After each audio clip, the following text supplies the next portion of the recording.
예전에 제가 스페인 라스팔마스에 있는 라스팔마스 순복음교회를 간 적이 있습니다. 예배를 인도하기 위해서 갔던 것이죠. 그런데 가서 보고 깜짝 놀랐습니다. 그 라스팔마스 순복음교회가 얼마나 아름답고 멋지던지, 세상에 이렇게 멋지고 아름다운 교회가 있구나 하고 감탄했습니다. 그 라스팔마스 순복음교회는 원래 그 건물이 레스토랑이었습니다. 헌데 그 건물을 인수해서 교회로 개조한 것이었죠. 헌데 그 교회는 대서양을 바로 앞으로 바라보는 절벽에 서 있었습니다. 그래서 교회에서 성전에 앉아서 딱 보면 그 앞에 그 푸르디 푸른 망망대해 대서양이 쫙 펼쳐져 있어요. 어찌나 아름다운지 제가 그 성전에 딱 들어가는 순간 그 바다를 보면서 깜짝 놀랐습니다. 세상에 이런 교회도 있구나.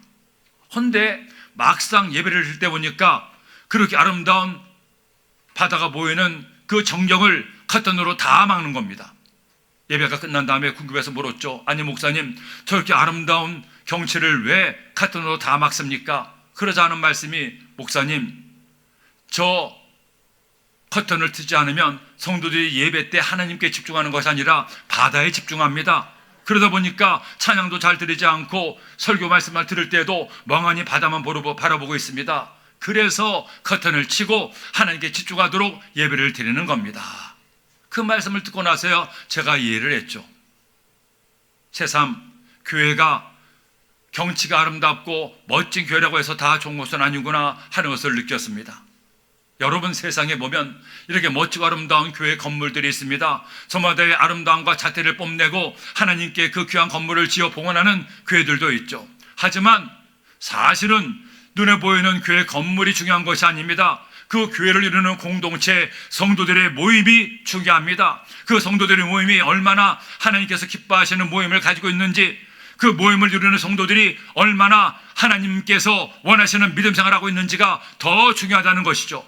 비록 교회가 허름할지 몰라도, 교회가 넓고 화려하지 않을지 몰라도, 만일 그 교회를 이루는 성도들이 하나님의 뜻대로 행하고 그 성도들이 모여서 하나님 원하시는 교회를 만들어갈 때 그 교회야말로 진짜 하나님께서 칭찬하는 교회가 되지 않겠습니까?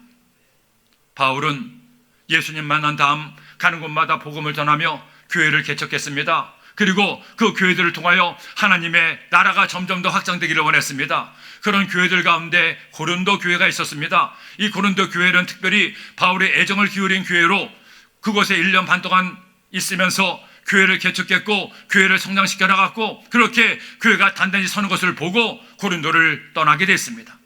그렇게 고린도 교회를 떠나서 다른 곳에 가서 복음을 전하는데 고린도 교회에서 들려온 소식이 있습니다. 그만 고린도 교회에 이런저런 문제가 있어서 성도들의 마음이 나누고 찢기고 서로 미워하고 다투고 싸우고 있다는 거죠. 성령 충만하고 열심히 하나님의 일을 했던 교회였지만 이런 교회에 문제가 있다 보니 바울의 마음이 너무나 아팠습니다. 그래서 고린도 교회 성도들에게 편지를 보내죠. 그 편지를 통해서 다시 한번 고린도 교회가 새롭게 되고 그 교회 성도들이 믿음에 바로 설 것을 권면하고 있는 겁니다. 오늘 우리가 함께 읽은 고린도후서의 말씀도 그렇게 고린도 교회를 걱정한 바울의 편지죠.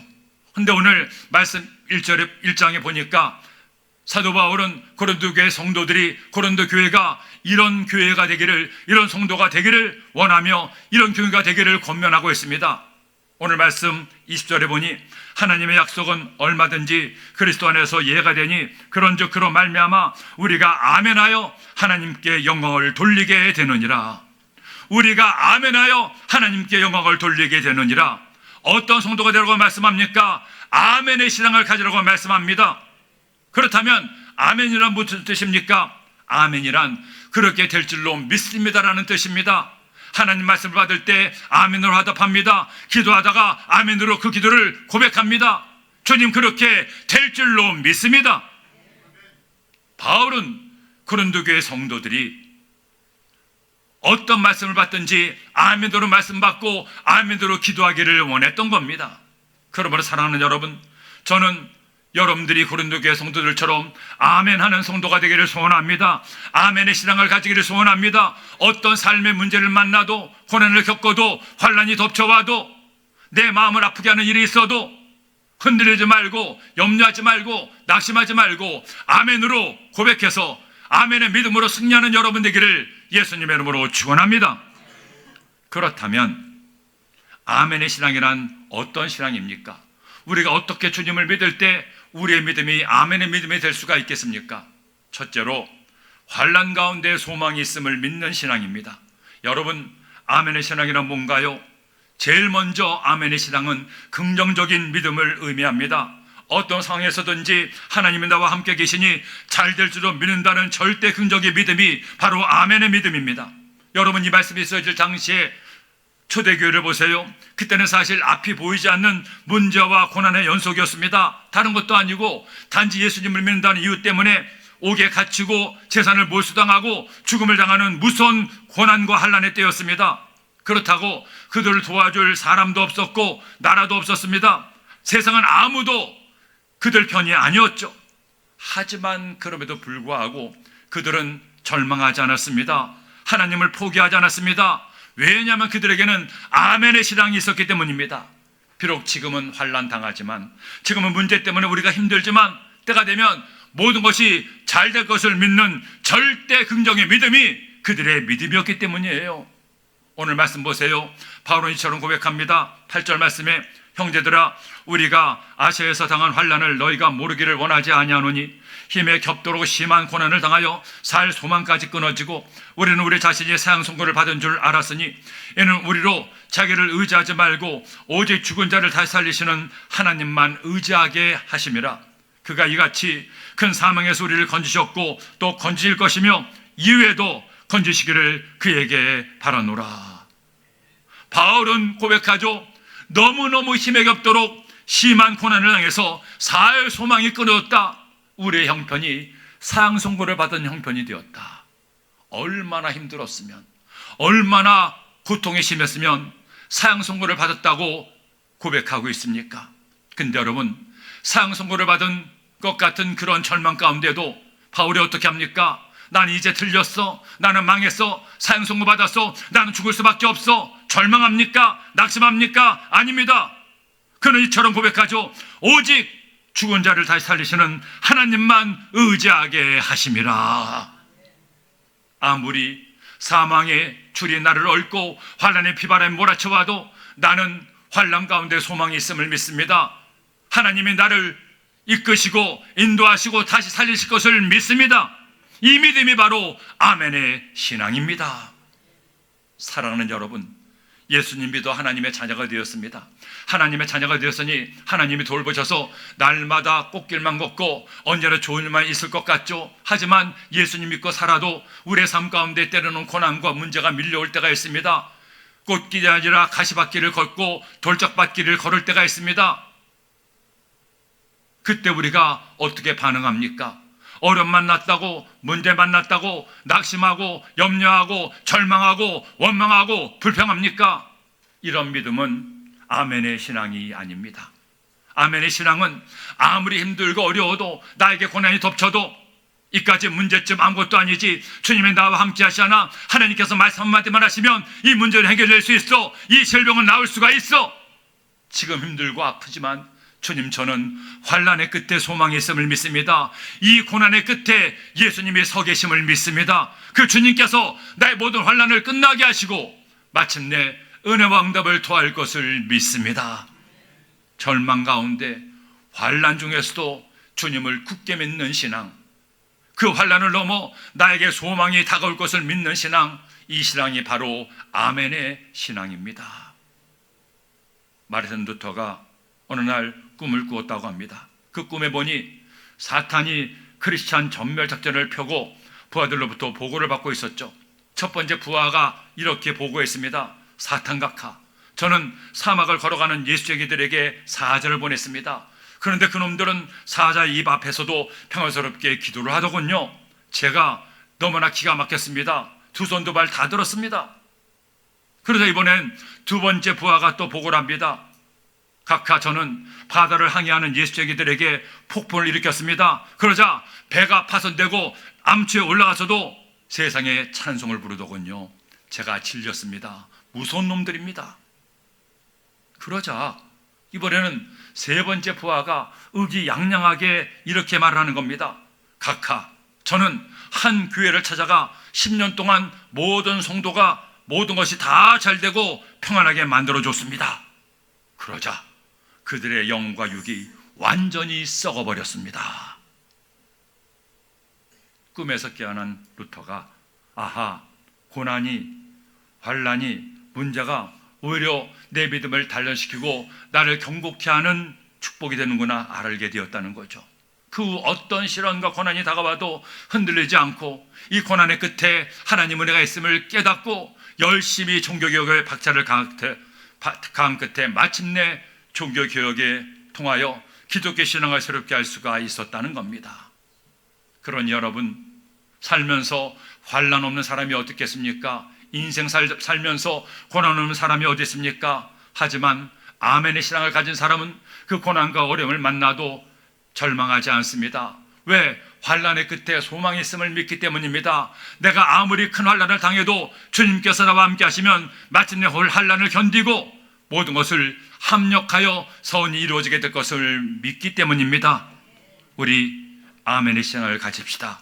환난 가운데 소망이 있음을 기억하고 어떤 시련과 문제를 만나도 주님 믿고 의지하여 마침내 환난을 넘어 승리하는 우리 모두가 되기를 예수님의 이름으로 축원합니다. 둘째로, 아멘의 신앙은 하나님의 약속이 이루어짐을 믿는 신앙입니다. 여러분, 아멘의 신앙에는 또한 무엇입니까? 오늘 말씀 20절에 보니 하나님의 약속은 얼마든지 그리스도 안에서 이해가 되니 그런즉 그로 말미암아 우리가 아멘하여 하나님께 영광을 돌리게 되느니라. 하나님의 약속은 반드시 예라는 거죠. 즉 하나님의 약속은 반드시 이루어짐을 믿는 신앙, 이것이 아멘의 신앙입니다. 하나님은 약속을 저버리지 않습니다. 하나님은 당신이 하신 약속을 외면하지 않습니다. 반드시 약속을 이루어 주십니다. 그렇다면 하나님은 우리와 어떤 약속을 하셨습니까? 바로 약속의 말씀 성경을 통해 우리와 약속하신 거예요. 성경을 구약과 신약으로 나누게 되죠. 여러분, 여기서 약이란 약속의 약자입니다. 즉 구약은 구원에 관한 옛 약속이고 신약은 구원에 관한 새로운 약속이라는 뜻이죠. 하나님은 그 모든 성경에 나오는 약속의 말씀을 지킨다는 겁니다. 세상에서도 약속을 잘 지키는 사람은 인정을 받습니다. 시종는 사람으로 인정받아서 세상에서도 사람들에게 신뢰를 줄 수가 있죠. 하지만 사람 사이에도 약속을 지키지 않으면, 그것이 계속되면 사람들은 그의 말을 믿지 않습니다. 시종불량자가 되는 거죠. 그런데 하나님의 말로 약속의 원조입니다. 하나님은 성경을 통해서 우리에게 구원의 약속을 하셨습니다. 축복의 약속을 했습니다. 하나님 말씀으로 살면 우리에게 복 주시마 약속했습니다. 이 약속의 말씀은 단 하나도 없어지지 않고 그대로 이루어집니다. 단 하나도 어김이 없이 그대로 응답되는 거예요. 그러므로 우리가 예수님 믿으면서 하나님 말씀을, 약속의 말씀을 받아 약속의 말씀대로 지켜 행하면 하나님 반드시 약속대로 우리의 삶에 은혜와 응답과 축복을 더하여 주시는 겁니다. 오늘날 유럽의 교회가 어려움을 겪는 이유가 무엇입니까? 2000년 교회 역사가 있는 그 찬란한 기독교 문명이 쇠락되고 교회를 떠나는 이유가 뭡니까? 더 이상 성경을 하나님의 말씀으로 인정하지 않을 때부터였습니다. 온전한 하나님의 말씀을 저버리고 자기들의 이성과 생각에 맞는 말씀만 골라 믿었기 때문입니다. 이 이야기는 말도 안 돼. 어떻게 홍해바다가 갈라질 수가 있어? 이건 거짓말이야. 만들어낸 우화야, 신화야, 전설이야. 아, 이것은 예수님의 말씀 같아. 이것은 하나님의 말씀으로 받자. 성경 말씀을 난도질했습니다. 내 생각과 내 이성에 맞는 말씀만 하나님 말씀으로 받고 그렇지 않은 말씀은 전설로 신화로 만들었을 때 그들은 더 이상 믿을 게 없었어요. 예수님께서 동정녀에게서 탄생하신 것도 믿지 않았습니다. 심지어 예수님이 십자가 못 박혀 죽은 것도 그냥 신화라고 얘기합니다. 그러니 뭘 믿겠어요? 그때부터 교회는 생명을 잃어버린 겁니다. 지난 1992년에 우리나라의 한 기독교 교단도 이런 문제 때문에 큰 어려움을 당하게 됐습니다. 그 교단의 신학대학의 학장 목사가 큰 문제를 일으켰죠. 그는 이른바 종교다원주의를 주장했는데, 쉽게 말해서 기독교에만 구원이 있는 것이 아니고 어느 종교에나 불교나 이슬람교나 심지어 무속신앙에도 구원이 있다는 겁니다. 그는 이렇게 주장을 했습니다. 타 종교를 무조건적으로 악마의 소산이라고 생각하는 신학은 제국주의적인 발상이다. 지구상에서 다양한 종교가 공존하는 현실과 그 진리를 인정하되 종교 간 대화를 통해 서로의 종교를 배워 스스로의 정체성을 확고히 하는 새로운 신학이 정립돼야 된다. 어떤 뜻입니까?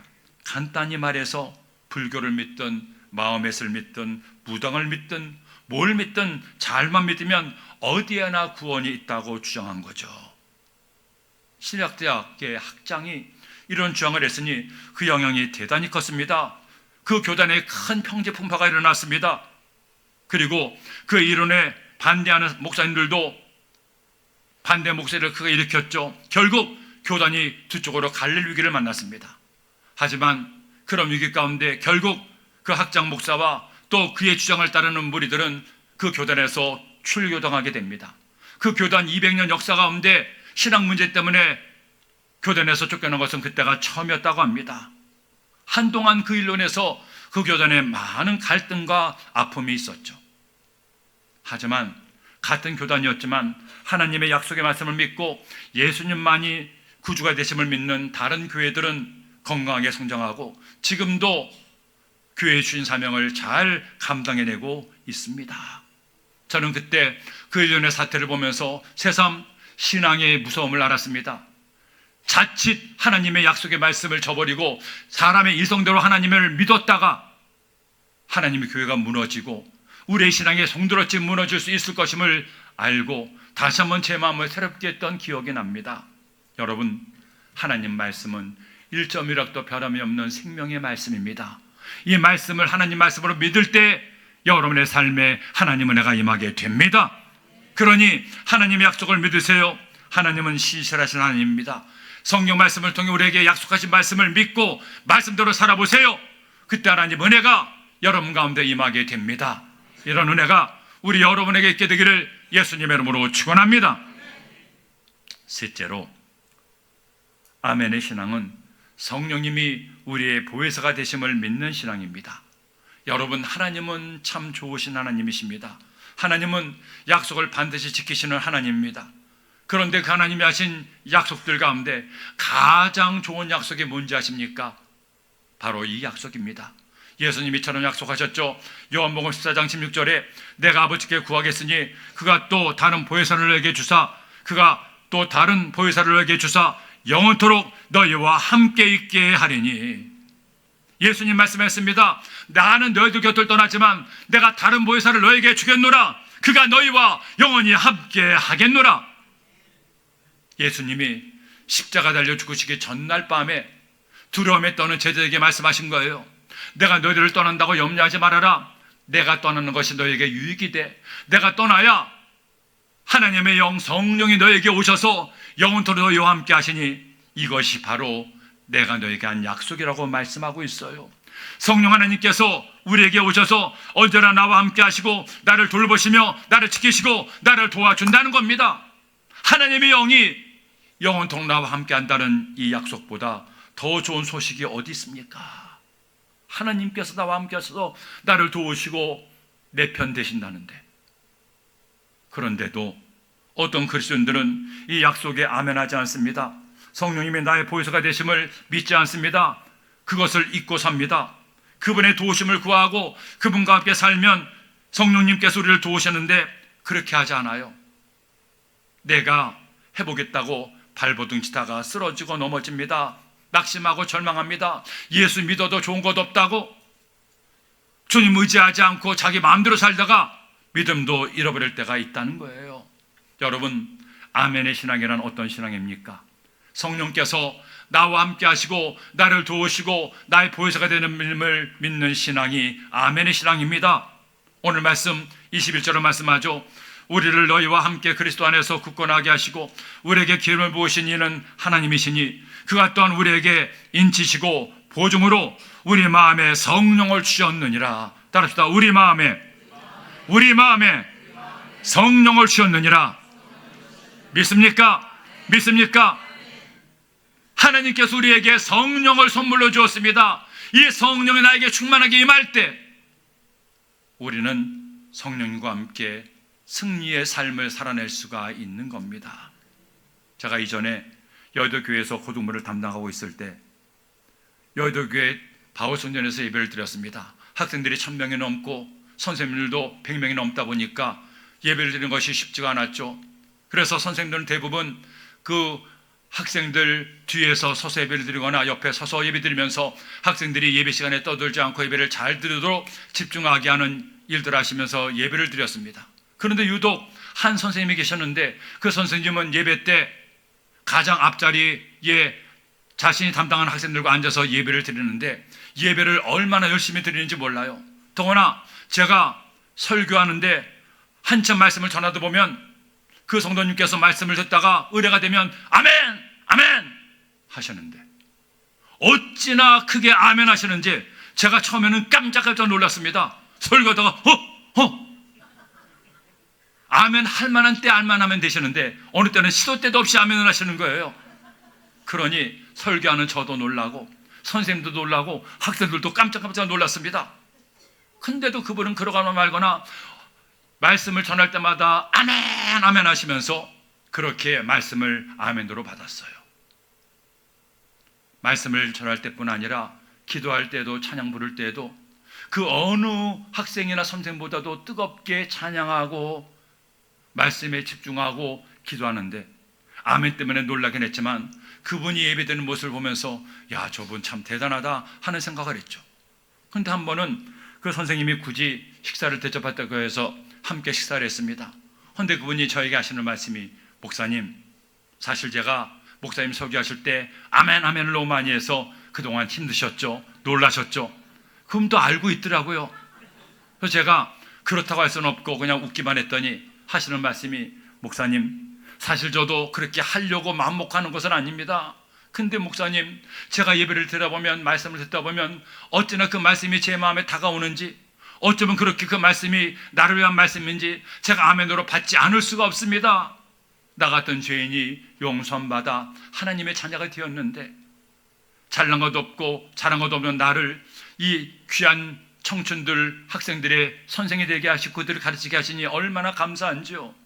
말씀을 드릴 때마다 예배를 드릴 때마다 그 주님은 내가 너무나 감사해서 그 말씀을 하나도 놓치지 않으려고 제가 아멘 안 하면 하다 보니 목사님을 놀라게 해서 미안합니다. 하지만 목사님, 이런 사정이 있으니 양해해 주시고 앞으로도 제가 아멘 할 때 너무 놀라지 마시고 열심히 말씀을 전해주세요. 그 말씀을 듣고 보니 이해가 됐습니다. 아니, 이해를 넘어서 은혜가 됐어요. 야, 이분이 하나님 말씀을 정말 이렇게 잘 받아 자기 것으로 먹게 하시니 하나님께 감사하구나. 부족한 종을 통해서 이렇게 하나님 말씀을 깨닫게 하시니 이 또한 하나님의 은혜구나. 오히려 제가 은혜를 받았습니다. 그 다음부터는 그 선생님이 아멘 아멘 할 때마다 오히려 제가 옳지, 하나님 말씀이 더 잘 성도들에게 들어가는구나, 감사하거나 하는 말씀으로 더 열심히 저도 목청껏 말씀을 전했어요. 나중에는 그 선생님과 같이 다른 선생님들도 학생들도 점점 더 아멘으로 말씀을 받고 뜨겁게 기도해서 하나님들을 경험했던 기억이 지난 주간 이 말씀을 준비하다가 문득 기억이 났어요. 지금은 연수도 많이 높으실 텐데 지금도 그렇게 아멘 하실지 궁금하다는 생각도 들었습니다. 사랑하는 여러분, 똑같이 예수님을 믿어도 어떤 이들은 아멘의 신앙으로 무장해서 힘겨운 싸움도 잘 승리하고 극복하고 하나님과 함께 기쁨의 삶을 살게 됩니다.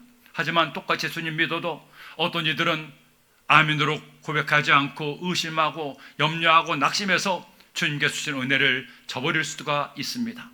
여러분은 어떤 믿음을 가지길 원합니까?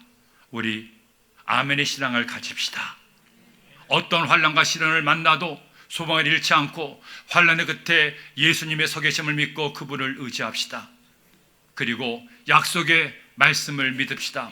하나님 말씀은 1.1도 변함이 없으니 약속의 말씀을 믿고 말씀으로 살 때 주의 은혜를 얻게 될 것입니다.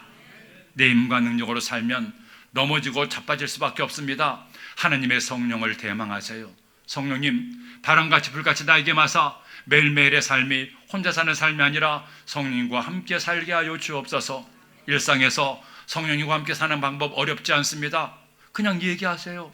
옆에 있는 가족과 친구와 대화하듯 성령님, 저와 함께 하시니 감사합니다. 오늘 하루를 시작합니다. 오늘도 공부합니다. 오늘도 직장에서 일합니다. 오늘 하루도 지켜보아요 주옵소서. 성령께서 나와 함께 계심을 믿고 그렇게 말하듯 고백하며 성령님을 생각하며 일하고 공부하고 밥 짓고 매일매일을 살면 하나님께서 여러분과 함께 하시고 여러분에게 날마다 세움을 주십니다. 그래서 우리 모두 아멘의 신앙으로 아멘으로 고백해서 주님과 함께 승리하시기를 예수님의 이름으로 축원합니다.